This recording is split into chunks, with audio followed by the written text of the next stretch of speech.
This tiny pill was a revolution, promising the end of unwanted pregnancies. It introduced an era of family planning and sexual freedom. But were women really liberated by it? Today, women on every continent use the contraceptive pill. It's most widely used in Northern and Western Europe. In the United States, some 1 in 5 women are on the pill, and in South America the figure is similar. In contrast, the birth control pill plays hardly any role in Africa and Asia. But why was it actually developed? The development of the contraceptive pill was never primarily about women's self-determination. From the very beginning, it was closely linked to population control as a political instrument.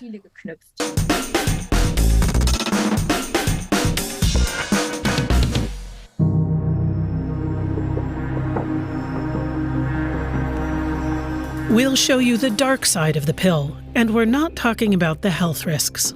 When it comes to the origins of the birth control pill, that leads to Germany, and also to the Auschwitz concentration camp.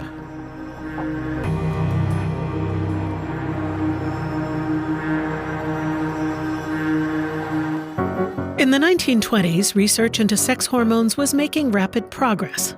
German gynecologist Karl Klauberg succeeded in delaying the menstrual cycle, a medical sensation and the basis of today's contraceptive pill. But under the Nazis, birth control was no longer important. German women were expected to have as many children as possible, and other races none at all. Reichsführer Heinrich Himmler wanted to decimate the so-called Eastern peoples. He commissioned Klauberg to conduct research into sterilization at the Auschwitz concentration camp. Hundreds of women suffered and died in the infamous Block 10. He wanted to give the Nazis a means of sterilizing as many people as possible in the shortest possible time in order to achieve the Nazis' racial hygiene goals, which were totally incompatible with any modern idea of human rights.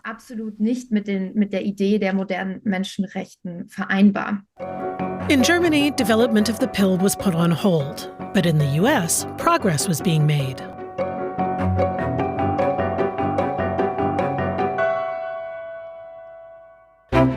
As early as the 1920s, women in the U.S. were fighting for the right to contraception and abortion. Feminist Margaret Sanger experienced firsthand what it meant to grow up with 10 siblings. She dedicated her life to voluntary family planning. In 1923, she founded the first legal birth control clinic and even went to prison for her commitment to the cause. She also sought a simpler solution for contraception.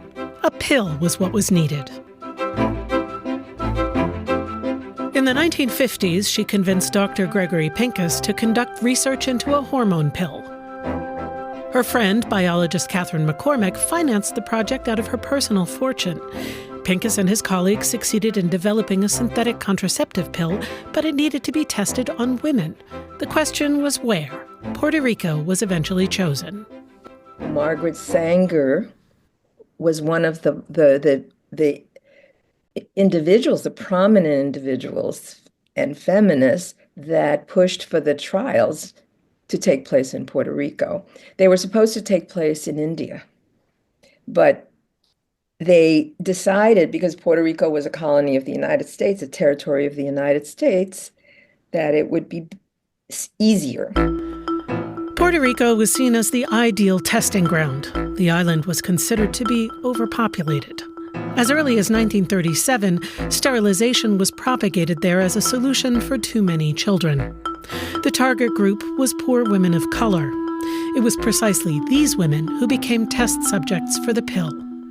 Initially, many women took part in the trials, but they suffered massive side effects. A documentary shows interviews with those affected at the time. Cogí el pote de las pastillas y me tomé una y no había echado nada al estómago.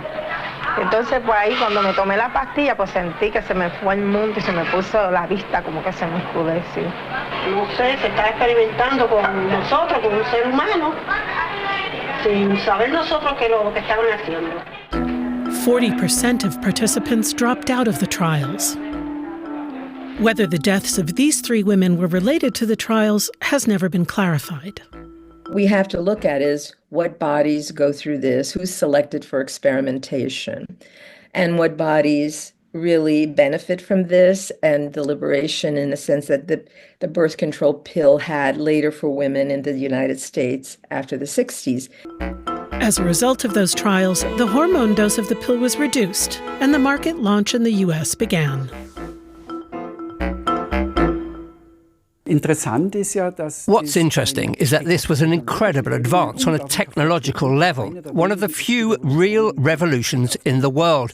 And it's also interesting to see how societies reacted and the political leaders.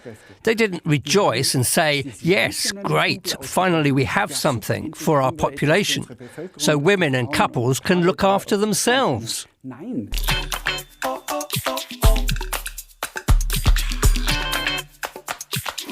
No more unplanned pregnancies and sexual freedom at last?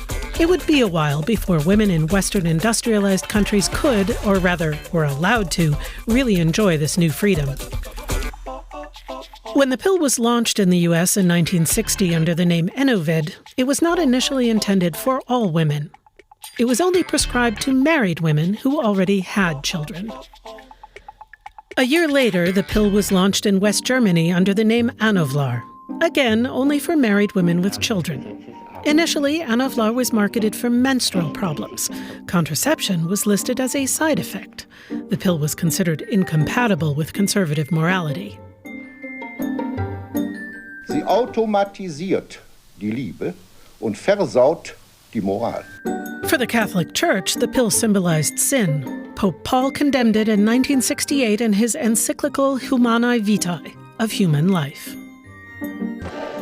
The situation was quite different in communist East Germany. There, the contraceptive Ovocyston, developed in the East, was promoted by the state as the pill for family planning. The country needed women as workers to help build the socialist state.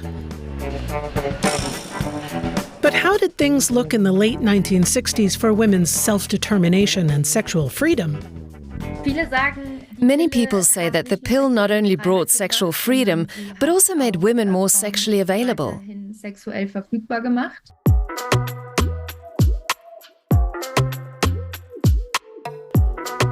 According to 2020 estimates, more than 100 million women worldwide regularly take the pill. Is that evenly spread? Let's take a look at the map. The pill is most commonly used in Europe, especially in Western industrialized countries. In around 50% of North America and most of South America, more than 20% of women use the pill. The pill plays no role at all in large parts of Africa, where less than 10% of women use it. In Asia, the proportion is 10 to 20% in a third of the countries in the region. What do young women around the world say? I had a friend who had thrombosis in both legs from using the pill too early in life. And it was something that really traumatized me. And that was it. As far as I know, in Indonesia, birth control pills are still associated with married women. So perhaps for young women who are not yet married, there is still a bit of judgment if they want to use birth control pills. Contraceptive pills are easier to access in the rural areas than they are in urban areas because the village people care more about money. They don't really care about the health complications that you might face. But the city people really consider that before they give these pills to you. So you have to come with a doctor's prescription. Side effects and strict morality are among the many reasons cited for rejecting the pill. In some regions, such as rural Africa, women have no choice as to whether they take the pill or not. Women and couples in countries in Africa and Asia unfortunately have limited access to effective contraception, essentially because they don't have the economic power to buy it. Or the companies, often Western-owned, do not export the products there in some cases. Worldwide, sterilization is still the most common form of contraception for women. In India, the world's most populous country, the hormone pill plays almost no role at all. In the 1970s, the two-child family was declared a national goal and heavily promoted. Women were to be persuaded to undergo sterilization with money and other gifts. That was a long time ago, But how free are Indian women today, especially in rural areas, when it comes to choosing contraception? It's a matter of where does the power lay? Who has the decision-making power? And in case of the women, because tubal ligation is the most common form of contraception, let's call it that, it often has a sense of finality. And sometimes, in certain areas of India, ligation is done often without the consent of the women. There are multiple news reports about it, studies on this, when a woman has had many children or as many as the family decides is enough. At that point, they collectively decide to, sterilize the woman. Women are still far from having the opportunity to decide for themselves about contraception, about whether or not to take the pill. If you look at the dark history of its development and its spread worldwide, it becomes clear that it was never about women's self-determination or freedom. This is a myth that arose in Western industrialized countries. But what needs to happen to facilitate self-determination? What we need now is to advance research into better means of contraception for everyone. And what about men? If they took more responsibility for contraception, it would give women more freedom. Maybe a birth control pill for men will one day be reality.